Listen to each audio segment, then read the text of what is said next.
Sierra stood behind the door, frozen, as the words echoed in her mind. I'm sorry, Sierra. As you know, the Duke of Bosban is impossible to defy. Anyway, I'm really sorry. She replayed the conversation over and over, each word a weight pressing down on her chest. When will I be able to escape from this? She wondered. The faint sounds coming from the other side of the door was very clear to her of what the people on the other side were doing. Bosban. It seemed hopeless. Protecting it, what she held so dearly, was no longer within her grasp. As long as Bosban stood firm, the ownership would inevitably be transferred.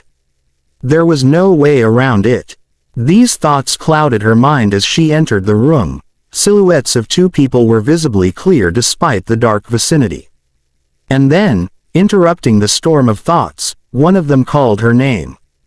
Sierra, you've arrived. Her heart sank further. In front of her was her so-called best friend and husband together in a very intimate position. And she became the intruder of the two people's intimate moment.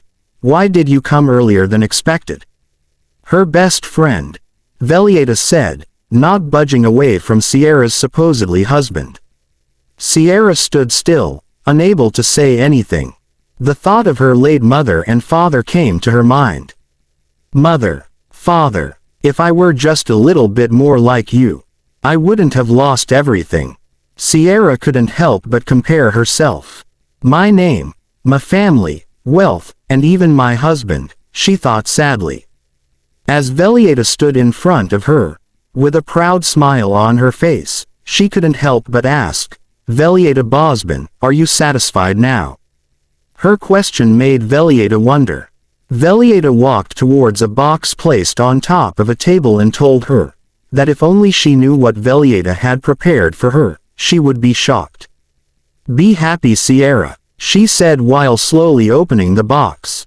Inside the box, there seems to be another box placed that holds importance to Sierra, and Velieta used this to trigger her emotional state further. Give it back right now, Sierra yelled. Isn't this enough? I have nothing left now, Sierra cried desperately. Velieta pointed towards her neck. There's still one more left. That necklace. The necklace that Sierra is wearing, is the necklace her master gave her.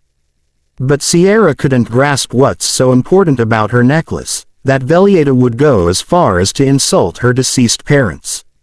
But Velieta just smiled at her, saying that what's important is the fact that the necklace is her possession. All right, I'll give it to you. Velieta's face lit up as Sierra offered her the necklace. When she thought that Sierra would finally hand over the necklace, Sierra looked at her straight in the eyes. You do it first, Sierra said coldly and reached for the box in Velieta's hands. The fight for her deceased parents with Velieta got so intense that they reached a dangerous edge of the balcony. When Sierra was about to reach the box, she felt a sharp pain as a sword pierced through her shoulder and blood gushing out of it. She looked at the person who did it. It was Layden, her husband. As Velieta ran towards Layden, she on the other hand, fell to her feet, carrying the pain of physical and emotional pain by herself. What a foolish life, she thought to herself. I was deceived and manipulated by all of you. I've lost everything precious to me. With the little strength left in her body, she stood up with the support of the balcony's edge. As Layden and Velieta looked at her with surprise, she jumped over the balcony, ending and leaving every painful memories and experiences all behind her. As she sunk deep into the water, she felt like freedom was finally within her reach. That was until a voice said otherwise. You can't escape from that child.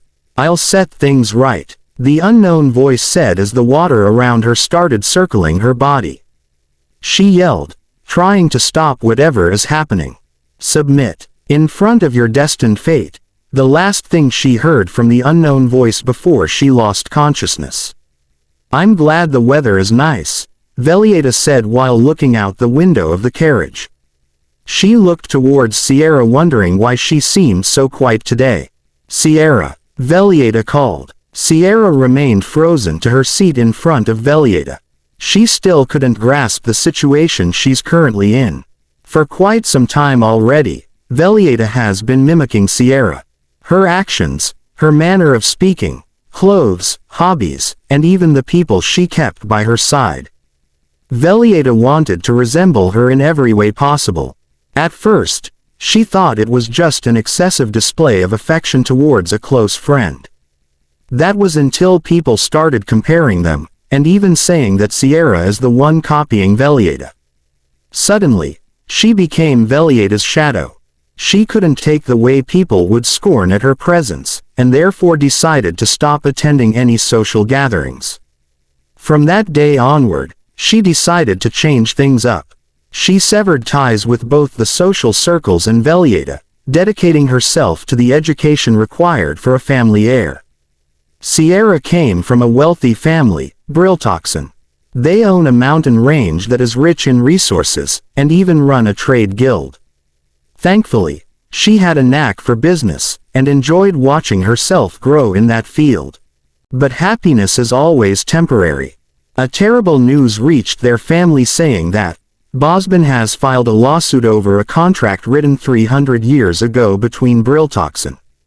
A vaguely written contract. They claimed the contract signed between Briltoxin's founding patriarch and the Duke of Bosben at the time was open to dual interpretations.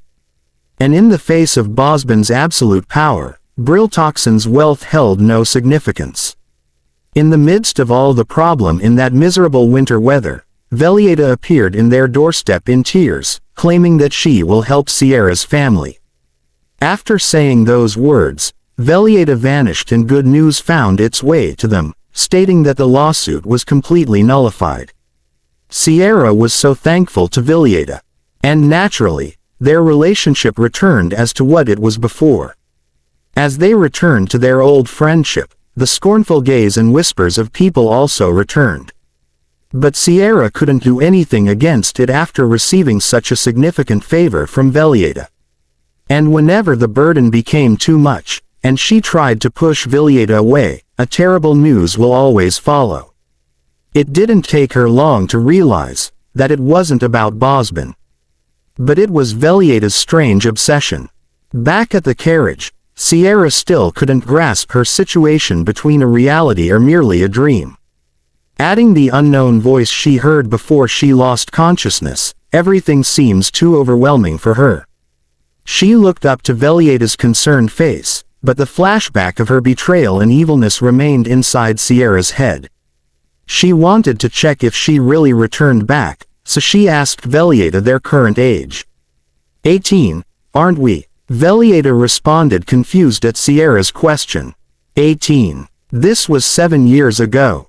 Sierra thought. The shock of her returning to her younger days, and having to repeat the same hellish experience once more, scares her more than anything. No, she thought to herself, this life won't go according to your wishes. If I can't escape from you, then before that day comes, I'll make sure to kill you. Sierra swore on her second chance at life. Right now, it's a full 7 years ago. Sierra's memories aren't clear, therefore, the priority is to understand the situation. Velieta, where are we going right now? She asked under the pretext of having a headache. According to Velieta, they're going to the banquet of Marquis Chokshan. Marquis Chokshan, a general who guarded the Western Front, and one of the staunch supporters of the Bosben family. The banquet of Marquis Chokshan is held to honor his achievements as a general. Otherwise, there's nothing memorable about this banquet, Sierra thought. But for some reason, she felt somewhat uneasy about this banquet. Sierra, Velieta called, I'm really looking forward to this banquet. You too, right? She asked. Well, Sierra muttered hesitantly. Velieta does look like she has a lot of anticipation on this banquet. Thinking about how Velieta has been mimicking her, and even how they look so similar right now, Sierra wondered how much people will gossip after seeing them again. Her clouds of thoughts vanished when Velieta asked her about her necklace. Velieta's curiosity made it clear to Sierra that the whole time they were friends, even in her past life and now, Velieta has been steadily coveting the necklace her master gave her. But this time, Sierra won't let Velieta have her way.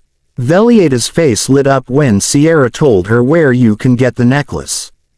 But soon discouraged when she found out that it can only be found in Depoxy Island. Plus, you also have to go there yourself in order to obtain it.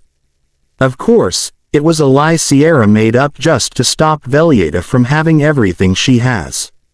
And if Velieta really went to Depoxy Islands for the necklace, it will give Sierra time to prepare for what's coming. As they finally arrived at the banquet, the glamorous decorations and atmosphere exceeded both of their expectations.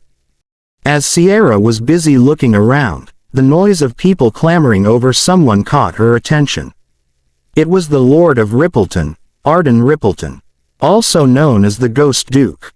The place he governs is the Hernia region, known for being notorious for its treacherous roads.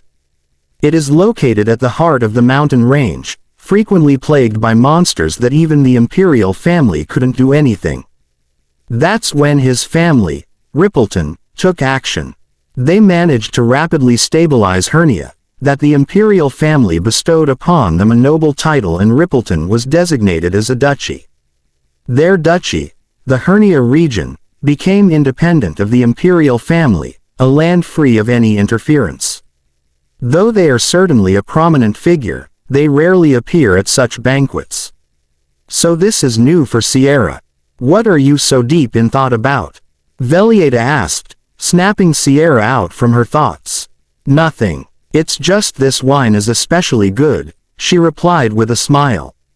It really is, Velieta drunkenly said. Despite not being able to hold her liquor, Velieta drinks whenever Sierra does.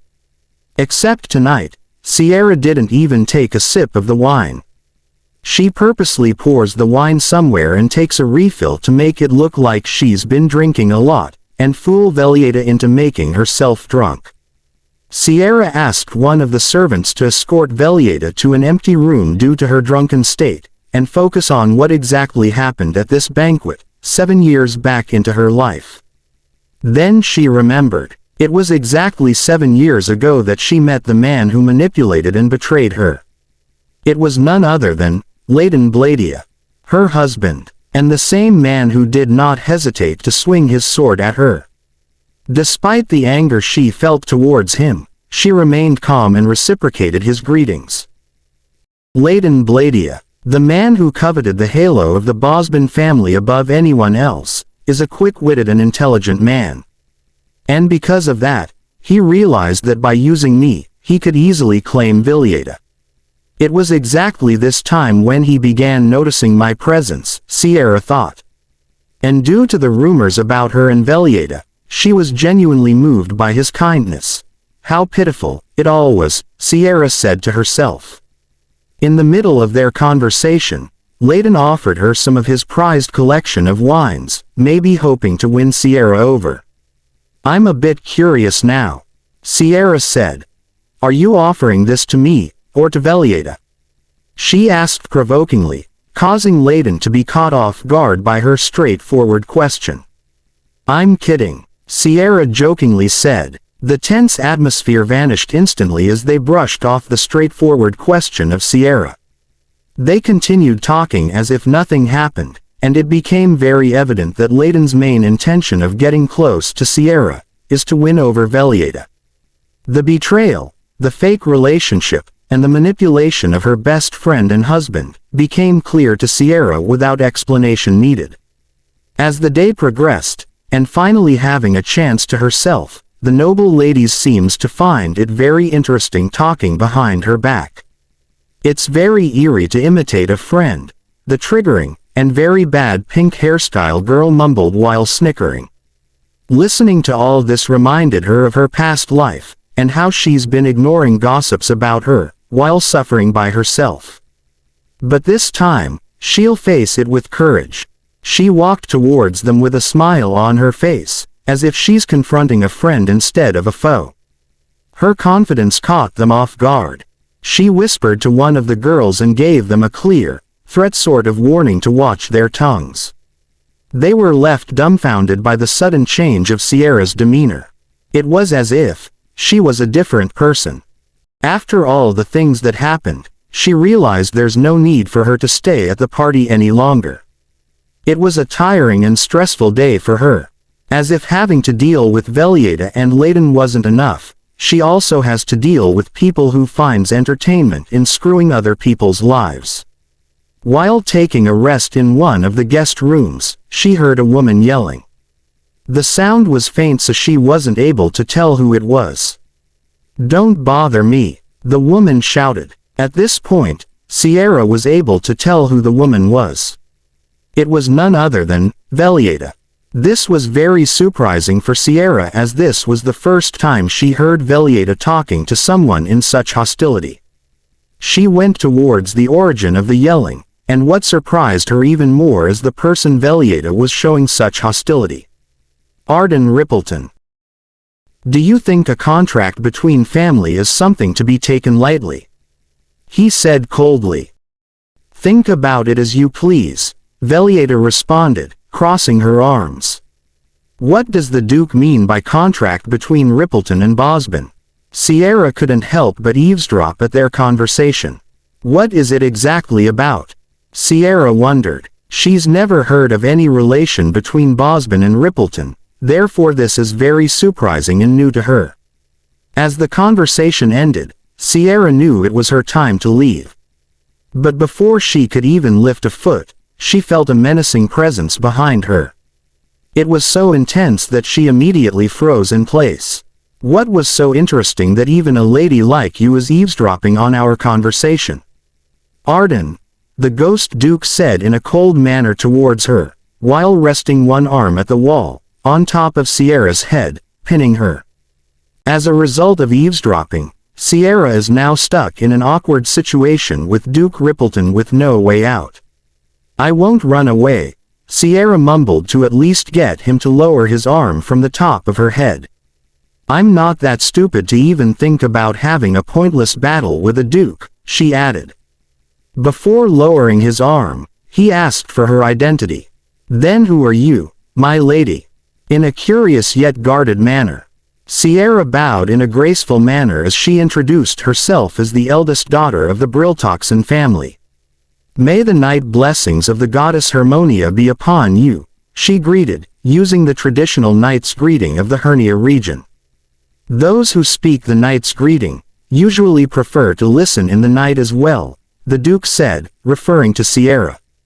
Sierra knew he was talking about her, therefore she apologized as she knew it was her mistake for eavesdropping. "How much did you hear?" the Duke asked coldly. Sierra knew that at this moment, it's better to lie about it yet be bold at the same time. "Nothing. But it seems the Duke and Lady Velieta doesn't have a favorable relationship," she said, lying about the part where she heard nothing. The Duke stared at her with piercing gaze, trying to see if she is indeed speaking the truth. "I trust you," the Duke said, making Sierra sigh in relief. But before he left, he gave her a clear warning to not even dare blabber her mouth about tonight. The next day, her growing curiosity about what could the contract between Rippleton and Bosben was all about, made her uneasy. Especially since a lot of things are happening which didn't happen in her past life. She couldn't just sit and do nothing. Therefore, she decided to investigate into this matter further. She went to a guild called Thieves Guild, which is an undercover information guild hiding in the name of Thieves Guild. "Do you think we're part of some information guild?" the woman smugly said to her, after knowing the reason of her visit. Sierra realized that they won't just give her information easily, so she decided to do it her way. She threatened them that she would impose taxes on the guild that will surely make maintaining the guild difficult. Unless, of course, they provide her with the information she needs. The woman had no choice but to oblige. The woman introduced her to Buck, branch leader of the guild. According to him, the two families, Bosben and Rippleton, are bound by a marriage contract made in the past. Which confirms Sierra's suspicions, based from the argument between the Duke and Velieta. He continued that it was about 50 years ago that the Bosben family had made an agreement with Duke Rippleton. The reason behind this is illegal trading. As if that wasn't shocking enough to Sierra, she also found out that the item they were trading was none other than demonic beasts. The carcasses of demonic beasts are highly useful and fetch a high price in the market. Which is why mages, shamans, alchemists, and even ordinary people buy them. And Hernia, the land that the Rippleton family governs, which is also the main source of demonic beasts, became the reason for the trade between Rippleton and Bosben. With Hernia not producing that much food because of its barren land, they mostly rely on trades between Bosben, satisfying each other's wants and needs. However, 50 years ago, the imperial family suddenly banned the distribution and trade of demonic beast carcasses. Because of this, Rippleton was deeply troubled to secure its funds and take care of its starving people. That time, the only one that approached them was the Duke of Bosben. He supplied food and materials to Rippleton, in exchange for the carcasses of the demonic beasts they hunted. Because of the influences both families hold within the nation, if they were discovered to be ignoring imperial orders and engaging in illegal trading, it would be hard for them to escape the punishment unscathed. Which is why they needed to bind shackles that would prevent each other from diverting from their agreement. And this would be marriage between their families.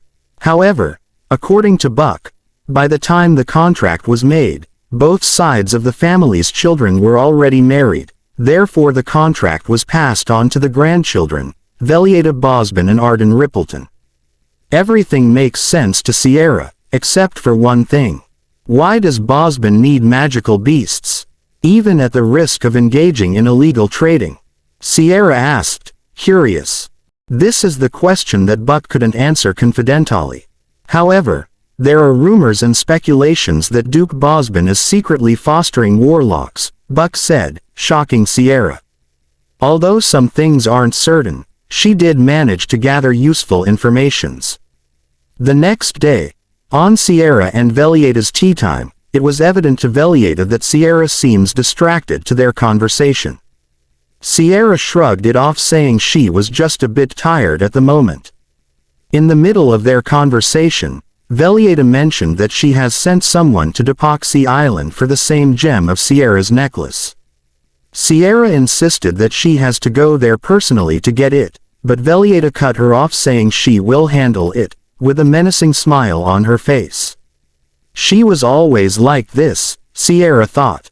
When things don't go her way, she immediately becomes overbearing, pressing others down with authority. By the way, Sierra, Velieta mumbled suddenly. The banquet hosted by Marquis Bladia is next month. Isn't that wonderful? She asked excitingly. You're going too, right? She added. No, I'm not interested, Sierra responded in a dry manner. Huh, Velieta's confused face with Sierra's answer. It was as if that wasn't the answer she was expecting. She tried insisting that Sierra is interested with the Marquis, but was only faced with a very uninterested expression of Sierra. She stared at Sierra, suspecting something. Sierra, are you hiding something from me? She asked in a low and cold voice with piercing eyes. I guess I should be asking you the same thing. Sierra set her tea down gracefully, and counterback with a question. Isn't there something that you've been hiding from me? She asked with an even more cold demeanor, and gaze that could pierce through your soul. Velieta was caught off guard by both Sierra's question and her sudden change in demeanor. Velieta seemed taken aback and confused by Sierra's question at the same time. Therefore, Sierra decided to paraphrase it, to make it more understandable for Velieta. You have a fiancé, don't you? She said provokingly, causing shivers to run down Velieta's spine. She froze, unable to speak for a moment. The air between them suddenly turned cold. Velieta pretended to not know what Sierra is talking about, but Sierra gave her detailed information about what she heard the night of the banquet. This time, she couldn't deny it any longer. I was so drunk. I couldn't remember exactly what happened, Velieta said. Sierra found this as an opportunity to finally get Velieta's nose out of her business. To think you have a fiancé, why didn't you tell me? She asked, acting as if she is indeed betrayed. I feel hurt not knowing something so important as your best friend, she added with a sad and betrayed look on her face. Velieta panicked. She tried explaining to Sierra to avoid misunderstandings, but Sierra cut her off before she could finish talking. I have urgent matters to attend to. Can you please leave, now? She said with a smug face. Velieta tried calling out to her, but Sierra merely ignored her. Sierra remembered a flashback of what happened at the Thieves' Guild yesterday.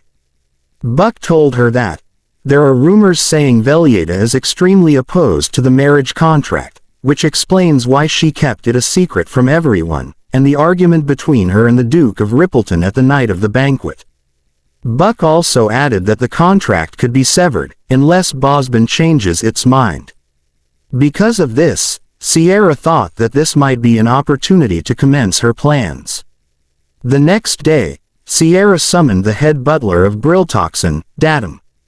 She asked Datum to prepare a lot of basic necessities, as well as food, luxury items, alcohol, clothing, and medicines. When he asked how much she requires, she simply answered with, enough to sustain 500,000 people a year.